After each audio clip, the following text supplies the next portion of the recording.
Investing এর জন্য আপনার কোনো কঠিন স্ট্র্যাটেজি, কোনো ফ্যান্সি ডিগ্রি বা কোনো কমপ্লেক্স কোনো কিছু শেখার প্রয়োজন নেই।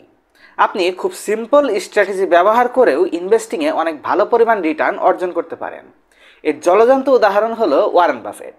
আজকের ভিডিওতে আমরা ইনভেস্টিং জগতের অন্যতম জীবন্ত কিংবদন্তি ওয়ারেন বাফেটের লাইফ থেকে এমন 7টি ইনভেস্টমেন্ট প্রিন্সিপাল শিখব, যে প্রিন্সিপালগুলো ফলো করতে পারলে আপনি খুব সিম্পল একজন মানুষ হয়েও খুব সিম্পলভাবে আপনার ইনভেস্টমেন্টের থেকে প্রচুর পরিমাণে রিটার্ন অর্জন করতে পারবেন। তো আসুন আর কথা না বাড়িয়ে মূল ভিডিওতে চলে যাই। সাল 1999, আমেরিকাতে .com বাবল চলছিল। তৎকালীন সময়ে আমেরিকার স্টক এক্সচেঞ্জ তাদের প্রিভিয়াস সর্বকালের সর্বোচ্চ অবস্থানে হিট করছিল। এমন অবস্থায় প্রতিদিন নতুন নতুন রেকর্ড তৈরি হচ্ছিল এবং .com বাবলের কারণে প্রতিদিন শত শত নতুন টেক কোম্পানির আইপিও মার্কেটে আসছিল। কিন্তু বাফেট ছিলেন নিশ্চুপ। আশপাশে পত্রিকা এবং টিভি শোগুলোতে এবং রেডিও শোগুলোতে তখন কথা হতো বাফেট এখন বুড়ো হয়ে গেছে, সে এখন ইনভেস্টমেন্ট বোঝে না, তাই সে রিটার্ন কামাতে পারছে না, সে কম রিটার্ন কামাচ্ছে। যেখানে সাধারণ ইনভেস্টর যারা নতুন কোনো ফান্ড তৈরি করেছে বা সাধারণ মানের ইনভেস্টররা প্রচুর পরিমাণে রিটার্ন অর্জন করছিল, সেখানে বাফেট ছিলেন চুপ। তিনি কোনো ধরনের টেক কোম্পানিতে ইনভেস্ট করেননি। যেমন 29 বছর বয়সী একজন ইনভেস্টর তার ইনভেস্টমেন্ট ফান্ড থেকে প্রচুর টাকা কামিয়েছিল এই সময়। 1999 সালে মাত্র এক বছরের ব্যবধানে এই ফান্ডটা 216% গ্রো হয়। 29 বছর বয়সী ওই ইনভেস্টর তখন বাফেটকে চ্যালেঞ্জ করেছিল যে আপনার পোর্টফোলিওর অবস্থা তো খারাপ, সেটা গ্রো হচ্ছে না। 1999 সালের ইনভেস্টরদের সাথে অ্যানুয়াল মিটিংয়ে বাফেটকে প্রশ্নবিদ্ধ করা হয় যে অন্যান্য ফান্ডরা যেভাবে টেক কোম্পানিতে ইনভেস্ট করছে, আপনি কেন এই টেক কোম্পানিতে ইনভেস্ট করছেন না? চার্লি মাঙ্গার এবং ওয়ারেন বাফেট দুজনকে এই প্রশ্নগুলোর সম্মুখীন হতে হয়। তখন তারা বলেছিল, আসলে আমরা জানি না এত নতুন পরিমাণে টেক কোম্পানি আসছে, এগুলোর মধ্যে কতগুলো ভবিষ্যতে ভালো পারফর্ম করবে। যেহেতু আমরা জানি না, তাই আমরা এমন কোম্পানিতে ইনভেস্ট করব না। তারা সাফ জানিয়ে দেন, অন্যরা যতই প্রফিট কামাক এগুলো থেকে আমরা ইনভেস্ট করব না। পরবর্তী বছর 2000 সাল, ব্লাস্ট হয় ওই .com বাবল। জ্যাকব ফান্ড, যে ফান্ডটা এক বছরে 216% রিটার্ন কামিয়েছিল, পরবর্তী এক বছরের ব্যবধানে ওই ফান্ডের ভ্যালু টোটাল 92% পর্যন্ত পড়ে যায়। আপনি বিশ্বাস করতে পারেন, কেউ যদি সেখানে 100 টাকা বিনিয়োগ করতো, তার 92 টাকা লস হয়েছে। এমন ঘটনা তখন ঘটে। ইভেন এটা তো একটা ফান্ডের কথা গেল, শুধুমাত্র নাসডাক ইন্ডেক্স মানে আমেরিকার যে টোটাল ইন্ডেক্স ফান্ড, আমাদের যেমন ডিএসএক্স দিয়ে ঢাকা স্টক এক্সচেঞ্জ বোঝানো হয়, আমেরিকার টোটাল ইন্ডেক্স ফান্ড 72% পড়ে যায় এক বছরের ব্যবধানে, যখন এই .com বাবল ব্লাস্ট হয়। এটা আমাদের এই সেঞ্চুরির সবচেয়ে বড় ধস বলে এটাকে এখনো পর্যন্ত আখ্যায়িত করা হয়। 2008 থেকে ওই ধসটা বড় ছিল। আমরা আমাদের মার্কেটে আর কি ধস দেখি, আমরা 50% পর্যন্ত দেখি, তারা 72, 80, 90% পর্যন্ত ধসও দেখেছে। তাই যারা মনে করেন যে আমাদের দেশেই শুধু ধস হয়, মার্কেট কারেকশন হয়, শেয়ারের দাম কমে যায়, এটা শুধু আমাদের এখানে সত্য না, সব জায়গায়ই সত্য। তো যখন এই মার্কেট কারেকশন হচ্ছিল, তখন দেখা যায় যে আসলে বাফেট কি করছিল। বাফেট যেহেতু কোনো ইনভেস্টমেন্ট ওই সময় ওই টেক কোম্পানিগুলোতে করেননি, তার টোটাল পোর্টফোলিওটা পুরোপুরি সেফ ছিল। এবং ওই বছর অ্যানুয়াল মিটিংয়ে তার সমস্ত ইনভেস্টররা তাকে এই ব্যাপারে অভ্যর্থনা জানায় যে তার সঠিক ডিসিশন নেওয়ার কারণে তাদের টাকা বেঁচে গেছে। সো এখান থেকে যে প্রথম লেসনটা আমরা বাফেটের লাইফ থেকে শিখতে পারি, বাফেটের ইনভেস্টমেন্ট স্ট্র্যাটেজি থেকে শিখতে পারি, সেটা হলো ডো নট লুজ মানি। আপনি কখনো আপনার ইনভেস্টের টাকাকে হারাবেন না। এমনভাবে ইনভেস্ট করুন যাতে আপনার টাকা না হারায়। যেটা আপনি বুঝবেন না, সেখানে আপনি ইনভেস্ট করবেন না। এবার আসি দ্বিতীয় স্ট্র্যাটেজিতে। ধরেন একটা ঘোড়ার রেস চলছে। ঘোড়ার রেসে সবাই টাকা লাগাচ্ছে, এক একজন এক একটা ঘোড়ার পেছনে টাকা লাগাচ্ছে।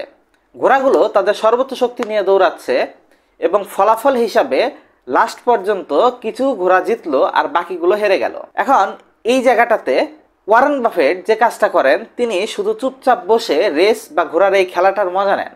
তিনি এখানে আর কিচ্ছু করেন না, তিনি টাকা লাগান না, তিনি দূর থেকে শুধু বসে বসে এই ঘোড়াগুলোর রেসকে দেখেন। আশপাশের ইনভেস্টররা তাকে বলে, অমুক ঘোড়া জিতবে, তমুক ঘোড়া জিতবে, এটাতে বেট লাগাও, ওইটাতে বেট লাগাও, কিন্তু তিনি কোনোটাতেই বেট লাগান না। তার ফিলসফি কি? তার ফিলসফি হলো তিনি ওই ঘোড়াতেই টাকা লাগাবেন যেটা অলরেডি জিতে এসেছে। মানে তিনি যে রেসটা দেখছেন, এই রেস শেষ হওয়ার পর যে ঘোড়াটা এখানে উইনার হবে, তিনি ওই উইনার ঘোড়াটাতে পরবর্তী রেসে টাকা লাগাবেন। তিনি এমন কোম্পানিতে ইনভেস্ট করাতে বিশ্বাস করেন। আচ্ছা, একটু ভেঙে বলি, স্টকের উদাহরণ দিয়ে বলি, তাহলে খুব সহজে বুঝতে পারবেন। 2000 সাল, তখন পৃথিবীর মার্কেট জুড়ে বিভিন্ন ধরনের ফোন কোম্পানিগুলো লঞ্চ হতে শুরু করে। একই সাথে কম্পিটিটর ছিল Nokia, Samsung, Sony Ericsson, BenQ, Symphony, Motorola, এরকম আরও নাম না জানা অসংখ্য কোম্পানি, অন্তত ওই সময়কার সিচুয়েশনটাতে প্রতিনিয়ত টেক কোম্পানিগুলো মার্কেটে লিস্টেড হচ্ছিল, আমেরিকান মার্কেটে লিস্টেড হচ্ছিল। এ সময় যদি কেউ চিন্তা করতো যে আমি এই টেক কোম্পানিতে ইনভেস্ট করব, তাহলে কি তার 100% অ্যাকুরেসির সাথে এগুলোর কোনোটাতে ইনভেস্ট করা পসিবল? না, পসিবল না, কারণ ভবিষ্যতে কি হবে আমরা কেউ জানি না। ঠিক আছে, তো এক্ষেত্রে এই যে কোম্পানিগুলো, এগুলো যখন তাদের মার্কেটে কম্পিটিশন করতে করতে, মার্কেট স্ট্র্যাটেজি গোছাতে গোছাতে, বিজনেস করতে করতে যখন স্টেবল হয়ে আসলো, ওই সময় বোঝা যায় যে এই কোম্পানিটা ফিউচারে ভালো করতে পারে বা এই কোম্পানিটার ফিউচার ভালো হতে পারে। এমনইভাবে 2000 সালে বিভিন্ন শত শত মোবাইল কোম্পানি লঞ্চ হওয়ার পরও বাফেট সেগুলোর কোনোটাতে ইনভেস্ট করেননি। ইভেন তখন তিনি কিন্তু কোনো ধরনের টেক কোম্পানিতে ইনভেস্ট করতেন না, কিন্তু 2016 সাল তিনি তার জীবনের এককালীন সবচেয়ে বড় ইনভেস্ট করেন, তাও একটা টেক কোম্পানিতে। কোন কোম্পানিতে শুনবেন? অ্যাপলে। তার পোর্টফোলিওতে অ্যাপল কোম্পানির শেয়ার সে প্রায় 30%-এর উপরে পোর্টফোলিওতে এই একটা কোম্পানির শেয়ার কিনে ফেলেন। বর্তমানে এই অ্যাপলে টোটাল প্রায় 50% শেয়ারের মালিক ওয়ারেন বাফেট একা, বা তার যে প্রতিষ্ঠানটা বার্কশায়ার হাথাওয়ে, এই প্রতিষ্ঠানটা। তিনি যেটা দেখেছিলেন, এই যে প্রতিযোগিতা চলছে, এই যে শত শত কোম্পানি আসছে চলে যাচ্ছে, এগুলোর মধ্যে এমন একটা দুইটা কোম্পানি রয়েছে যেগুলোকে প্রপার প্রাইজে কেনা যায়। ইভেন তিনি এই কোম্পানিটার মার্কেট পি যখন ছিল 10 তখন কিনেছিলেন, আর যখন তিনি কিনেছিলেন তখন এটার এত হাইপও ছিল না।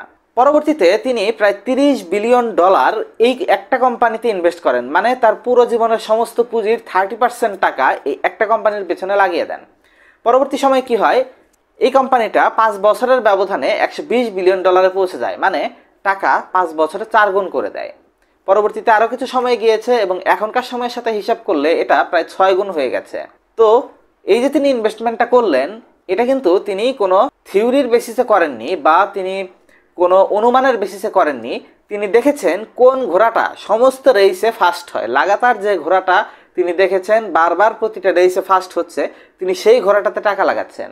তার মানে এখান থেকে আমাদের লেসন হলো, ইনভেস্ট, ডু নট স্পেকুলেট।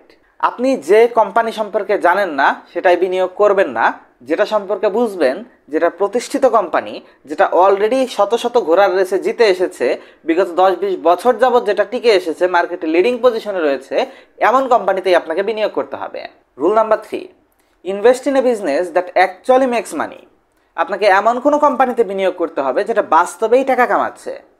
দেখেন, আপনি এমন কোনো কোম্পানিতে বিনিয়োগ করতে পারবেন না যেটার ইপিএস হচ্ছে মাইনাস, যেটার ইপিএস হচ্ছে 1-1.5 টাকা মাইনাস প্রতি বছর, কিন্তু আপনি সেটাতে বিনিয়োগ করছেন কারো কথায় বা কারো কথা শুনে। আপনাকে এমন কোম্পানিতে বিনিয়োগ করতে হবে যেটা অলরেডি বাস্তবেই টাকা কামাচ্ছে, যেটা তার ইনভেস্টরদের টাকা বানিয়ে দিচ্ছে। আপনি যদি বাংলাদেশের প্রেক্ষিতে উদাহরণের দিকে দেখেন, ব্যাটবিসির কথা বলতে পারেন, জিপির কথা বলতে পারেন, আপনি এই দিক দিয়ে স্কোয়ারের কথা বলতে পারেন, রেনেটার কথা বলতে পারেন, এরকম অনেক বেক্সিমকো ফার্মার কথা বলতে পারেন। এমন অনেক কোম্পানি আছে যেগুলো প্রতিষ্ঠিত, যেগুলো প্রতিনিয়ত তার ইনভেস্টরদের টাকা বানিয়ে দিচ্ছে, এমন কোম্পানিতে বিনিয়োগের কথা বলছেন তিনি। ইভেন আমরা যদি তার ইনভেস্টমেন্টের সাইকোলজিটার দিকে দেখি, তিনি যে অ্যাপলে ইনভেস্ট করেছিলেন, তিনি যখন ইনভেস্ট করেছিলেন তখন অ্যাপলের পি ছিল জাস্ট 10, এখন যেটা 30-এর উপরে চলে গেছে। তো তিনি শুধুমাত্র যে কোম্পানি ভালো সেটাই দেখেননি, প্রাইসটাও দেখেছেন। প্রাইস যখন রিজনেবল অ্যামাউন্টে পেয়েছেন তখন ইনভেস্ট করেছেন, এবং বর্তমান সময়ে তার সেই ইনভেস্টটা কিন্তু আজকে 5 গুণ হয়ে গেছে। তার $30 বিলিয়ন লাস্ট $120 বিলিয়ন পৌঁছেছে।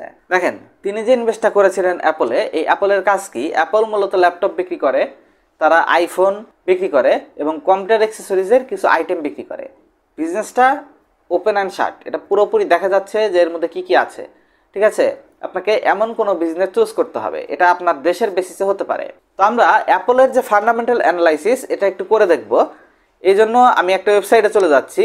আপনি যদি দেখেন 2019 সালে কোম্পানিটার রেভিনিউ ছিল $55 বিলিয়ন, এবং 2023 সালে এই রেভিনিউটা কিন্তু $97 বিলিয়ন পৌঁছে গেছে। মানে 4-5 বছরের ব্যবধানে এটা কিন্তু অলমোস্ট ডাবল হয়ে গেছে।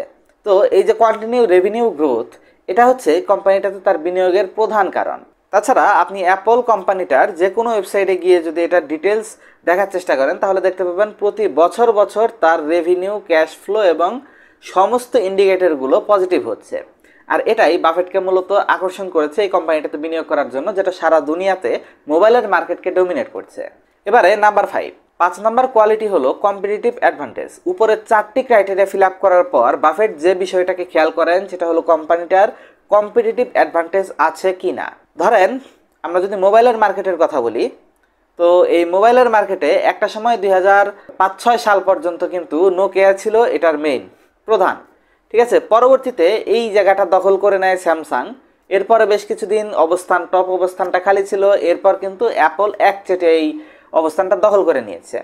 এখন এখানে কম্পিটিটিভ অ্যাডভান্টেজ মানে যেটা বোঝানো হচ্ছে সেটা হলো আপনার এমন কোনো কোম্পানির বিনিয়োগের ক্ষেত্রে এমন কোনো কোম্পানিতে বিনিয়োগ করতে হবে যেটার একটি স্পেসিফিক মোড রয়েছে, যেটার এমন কোনো স্ট্রেংথ আছে যেটার কারণে সহজে ওই বিজনেসটা অন্য কোনো কোম্পানি এসে ওই ব্যারিয়ারটা নিয়ে যেতে পারবে না বা তাদের ওই ব্যারিয়ারটা ভাঙতে পারবে না। ওই ব্যারিয়ারের কারণে অন্য কোম্পানি ওই বিজনেসে ঢুকে ব্যবসাটা নষ্ট করতে পারবে না, এমন একটা কম্পিটিটিভ অ্যাডভান্টেজ। যেমন আমি যদি আরও সহজভাবে বোঝাই, অতীতের দিনগুলোতে আপনারা দেখবেন বিভিন্ন দেশে বিভিন্ন মোট তৈরি করা হতো, মোট বা দুর্গ তৈরি করা হতো। সহজভাবে বললে দুর্গ তৈরি করা হতো, দুর্গের চারদিকে খালের মতো খনন করা হতো যাতে বাইরের শত্রুর দ্বারা দেশ আক্রান্ত না হয় বা শহর আক্রান্ত না হয়, একে বলা হতো মোট। এরকমই আপনার যে কোম্পানিটাতে বিনিয়োগ করছেন সেটার একটা ইকোনমিক মোট আছে কিনা, সেটা কি বাইরের থেকে প্রোটেক্টেড কিনা, সেটাকে আজকে কোম্পানিটার বিজনেস আছে কিন্তু আগামী 10 বছর পর সেটা থাকবে কিনা, এটা ডিপেন্ড করবে এই ইকোনমিক মোটের উপর। তো বাফেট বিশ্বাস করেন একটা কোম্পানির অবশ্যই খুব শক্তিশালী ইকোনমিক মোট থাকা চাই তাকে বিনিয়োগযোগ্য হওয়ার জন্য। কেননা যদি আপনার ওই কোম্পানিটার কোনো ইকোনমিক মোট না থাকে তবে আপনি 5-10 বছর পরে সেটা থেকে ভালো রিটার্ন পাবেন কিনা এটার ব্যাপারে নিশ্চিন্ত হতে পারবেন না। এজন্য খেয়াল করে দেখুন আপনি যে কোম্পানিটাতে বিনিয়োগ করছেন সেটার কি কি অ্যাডভান্টেজ আছে, এমন কি আছে ওই কোম্পানির প্রোডাক্টে যেটার কারণে তাকে তার কম্পিটিটররা হারাতে পারবে না। আমি কোনো কোম্পানির নাম নিচ্ছি না, কিন্তু আমি এটা আপনাদের বোঝানোর চেষ্টা করছি যে দেখুন যে ওই কোম্পানির কি এমন স্ট্রেংথ রয়েছে যেটার জন্য তাকে অন্য কোনো কম্পিটিটররা হারাতে পারবে না। Number 6, management analysis. দেখেন আপনি সব কিছু ঠিকঠাক করলেন, কিন্তু যে কোম্পানিটা যাদের কোম্পানির পেছনে আপনি আপনার মূল্যবান আপনার কষ্টের পরিশ্রমের টাকাটা রাখছেন তারা কি সৎ কিনা, আপনাকে ম্যানেজমেন্ট অ্যানালাইসিস করতে হবে। আপনি যে কোম্পানিতে বিনিয়োগ করবেন সেই কোম্পানির ম্যানেজমেন্টে কারা আছে। এখন সেই কোম্পানির ইতিহাস যদি হয় তারা স্টক মার্কেটে 5টা কোম্পানি আনছে, 4টা অলরেডি দেউলিয়া হয়ে টাকা পয়সা বিদেশ নিয়ে গেছে, আপনি সেই কোম্পানিতে আবার নতুন করে ইনভেস্ট করতেছেন, তাহলে তো আপনি ডুববেন, আপনি 100% শিওর শট ডুববেন। তো এক্ষেত্রে বাফেট ম্যানেজমেন্ট অ্যানালাইসিসটাকে খুব বেশি গুরুত্ব দেন। আপনাকে দেখতে হবে আপনি যে কোম্পানিটাতে বিনিয়োগ করছেন সেটার ম্যানেজমেন্টে টপ ম্যানেজমেন্টে কারা রয়েছে। কারণ বলা হয় একটা গাধার দলের যদি সামনে একটা সিংহ থাকে তাহলে ওই দল দেখে ভয় পাও, কিন্তু একটা সিংহর দলের সামনে যদি একটা গাধা থাকে তবে ওই দলটা দেখে ভয় পেও না। এজন্য বলা হচ্ছে আপনি যদি ইনভেস্ট করতে চান, আপনি যদি লং টাইমের জন্য আপনার ইনভেস্টমেন্টকে সিকিউর রাখতে চান, এমন একটা কোম্পানির ম্যানেজমেন্টকে এমনভাবে চেক করুন, একটা কোম্পানির ম্যানেজমেন্টকে এমনভাবে চেক করুন যাতে করে ওই ম্যানেজমেন্টটা সৎ হয়, যাতে করে ওই ম্যানেজমেন্টটা আপনার টাকাকে নিরাপদে রাখতে পারবে, এই ইনসিওরিটি পান। ফ্রন্ট লাইনে কারা আছে আপনাকে এটা দেখতে হবে, তা না হলে আপনি এই যুদ্ধে জিততে পারবেন না। Number 7, right price. দেখেন বাফেট যখন এই অ্যাপল কোম্পানিতে বিনিয়োগ করেছিল তখন তার পি ছিল মাত্র 10, এখন যেটা চলে প্রায় 30। এখন কথা হলো সঠিক প্রাইসটা আসলে কিভাবে নির্ধারিত হবে। দেখেন তিনি যখন এটাতে বিনিয়োগ করেছিলেন তখন এটার পি ছিল 10। এক্ষেত্রে 4টা সিনারিও হতে পারত। সবচেয়ে খারাপ সিনারিও কি? সবচেয়ে খারাপ সিনারিও হচ্ছে কোম্পানিটার প্রফিট কোনোভাবেই গ্রো করলো না, যে অবস্থায় আছে ওই অবস্থায় 10 বছর চললো।